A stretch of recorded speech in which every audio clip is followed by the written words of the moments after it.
Sarah had always believed she was strong enough to handle anything. She'd faced heartbreak, financial struggles, and loneliness before, but this time felt different. This time, the silence was heavier. She sat at the small kitchen table of her modest apartment, surrounded by half-open bills, an untouched plate of toast, and a pile of applications from jobs that had never called back.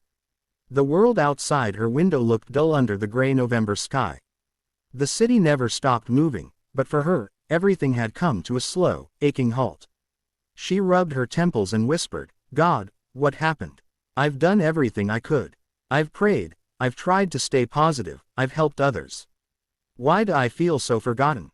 Her voice broke as she said the last word. Forgotten. That was exactly how she felt. Her phone buzzed with a message from her landlord reminding her that rent was due in 2 days.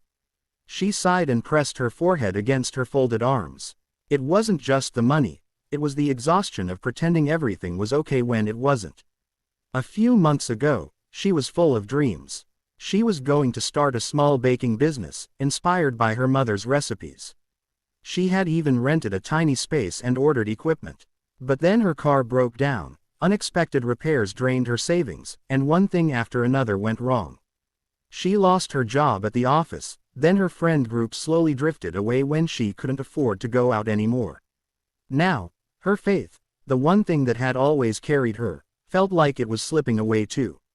She looked at the worn Bible on the table, the one her grandmother had given her. It was open to Psalms, but the words blurred through her tears. "I used to feel you in every verse," she whispered. "Now I read, and it feels like paper." She got up, pacing the small kitchen, the floor creaking under her bare feet.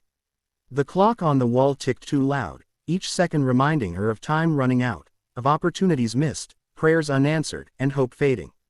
"Maybe I'm talking to no one," she muttered bitterly, wiping her face.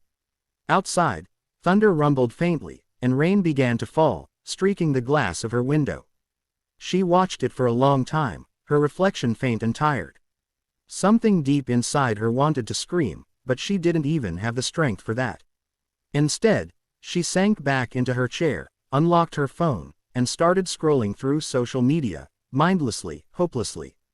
People she knew were posting smiling pictures, vacations, promotions, engagements. She felt an ache that wasn't jealousy but something deeper, a question that had no answer. When is it my turn? And then, just as she was about to close the app, a video thumbnail appeared.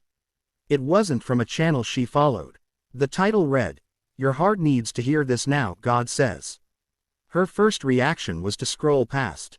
She had seen hundreds of inspirational videos before, none of them ever felt real anymore. But something about those words, "Your heart needs to hear this now," made her stop. It felt almost personal. She stared at it for a few seconds, hesitating, then pressed play. A soft instrumental played in the background, and a calm male voice began to speak. "God says, when you feel like I am silent, I am not absent. I am working in ways you cannot see. I am shaping what you are not yet ready to hold." Her breath caught. She leaned forward, phone trembling slightly in her hand.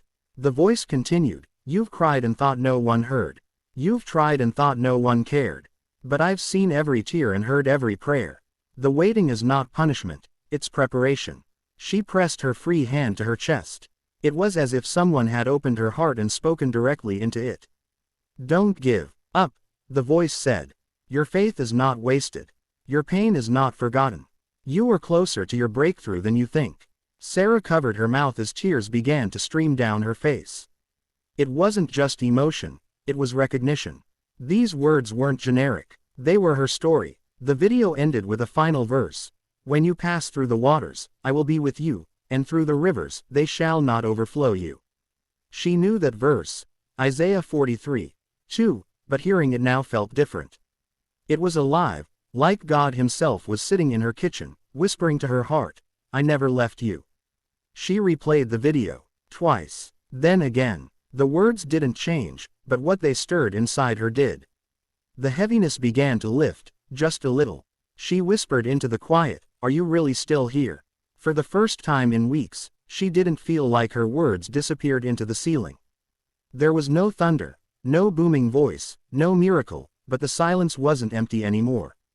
It was peaceful. Sarah closed her eyes. She thought of the times she'd been rescued before, the unexpected check that had paid her rent a year ago, the stranger who helped her fix her car, the friend who called just when she was about to break. All those moments she had once called coincidence suddenly looked like footprints of grace. Maybe God had never been gone. Maybe she had just stopped looking. She wiped her tears and whispered, "Okay, Lord. I don't understand everything, but I'll trust you again. Just help me to keep believing." Her phone buzzed just then, a message from her neighbor, Mrs. Lang, an elderly widow who lived downstairs. "I made too much soup. Would you like some?" Sarah smiled faintly through her tears. It felt like a small sign, simple, but full of meaning. "Yes," she texted back. "I'd love some. Thank you." When she went downstairs, Mrs. Lang greeted her with a warm smile and a steaming bowl of homemade soup. They talked for a while. Nothing deep, just simple conversation, but Sarah realized how much she had missed the feeling of connection. That night, after dinner, she sat by the window again. The rain had stopped, and the sky was clearing, the faintest light of the moon breaking through. She whispered a quiet prayer, not asking for anything this time, but simply saying, "Thank you for not giving up on me." Her problems hadn't vanished. The bills were still there, the uncertainty still loomed, but her heart felt different. It wasn't full of answers, but it was full of hope. She opened her Bible one more time, and the first verse her eyes landed on was Psalm 46:10. "Be still, and know that I am God." She smiled softly. "All right," she whispered, "I'll be still." As she closed her Bible and turned off the light, peace settled over her like a blanket. For the first time in a long while, Sarah didn't fall asleep thinking of what was missing. She fell asleep knowing she was held. And somewhere deep in her spirit, she knew that message didn't find her by accident. It was God's gentle reminder, "Your heart needed to hear this now." The next morning, Sarah woke before the alarm. The room was still dark, touched by the faint silver of dawn seeping through the curtains. For a moment, she lay still, listening to the quiet hum of life outside, the distant sound of a car passing, the gentle rustle of wind. Something inside her felt different, lighter. It wasn't that her circumstances had changed overnight. The bills still sat on the counter. Her job search hadn't suddenly blossomed into opportunity. But deep inside, there was a stillness she hadn't felt in months, a calm assurance that somehow, even without understanding everything, she wasn't alone in it anymore. She sat up, stretching, and felt a gentle pull in her spirit, an urge she couldn't explain. "Go outside." The thought was soft, like a whisper, but clear enough to move her to action. She threw on a sweater, slipped her worn Bible into her bag, and stepped into the cool morning air. The city was quiet, wrapped in the pale light of sunrise. The air smelled faintly of rain, fresh and alive. Sarah's footsteps echoed softly on the wet pavement as she walked toward the small park a few blocks away. That park had been her refuge years ago, back when she still believed that prayer could change things. She found her favorite bench beneath a maple tree. The leaves had turned gold and red, some already scattered across the path.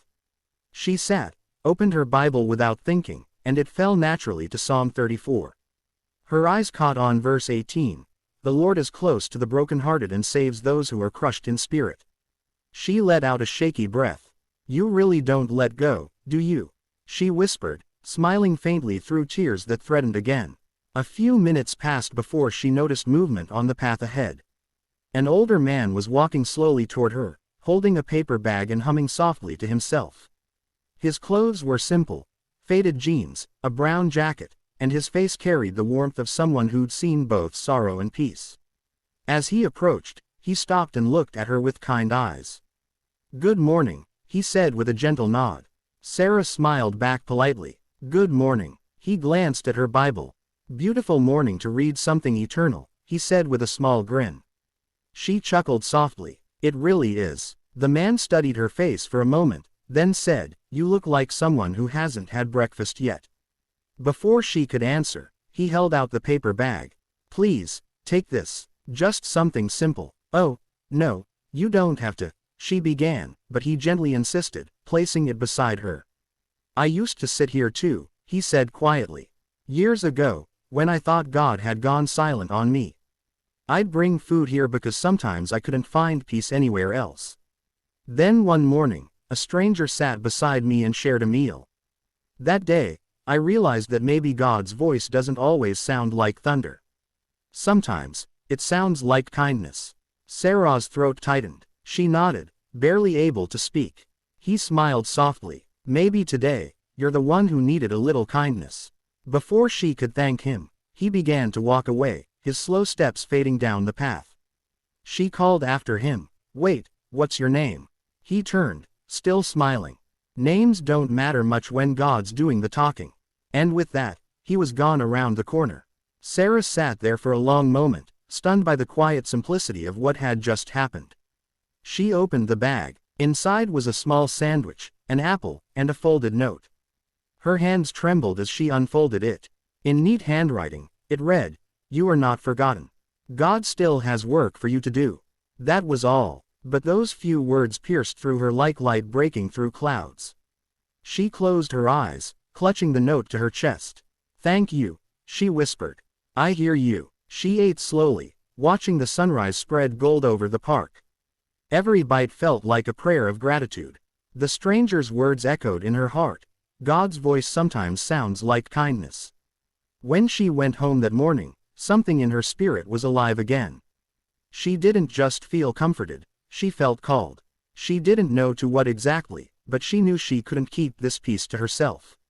That afternoon, she took a small stack of sticky notes and began to write short messages, simple, heartfelt words she wished someone had told her in her darkest nights. "You're not forgotten. God's timing is still perfect. Be still. He's working. Miracles begin in silence. You are loved. Right here, right now." She carried them in her purse. Everywhere she went, coffee shops, grocery stores, bus stops, she would quietly leave one behind. She didn't know who would find them, but she prayed that each note would land exactly where it was meant to. Days turned into weeks. The world didn't magically fix itself. Her struggles didn't disappear, but her heart stayed steady. Each morning she'd wake, pray, and ask God, whose heart needs to hear this today? One chilly afternoon, she left a note inside a library book she had borrowed. It read, "When you can't trace God's hand, trust His heart."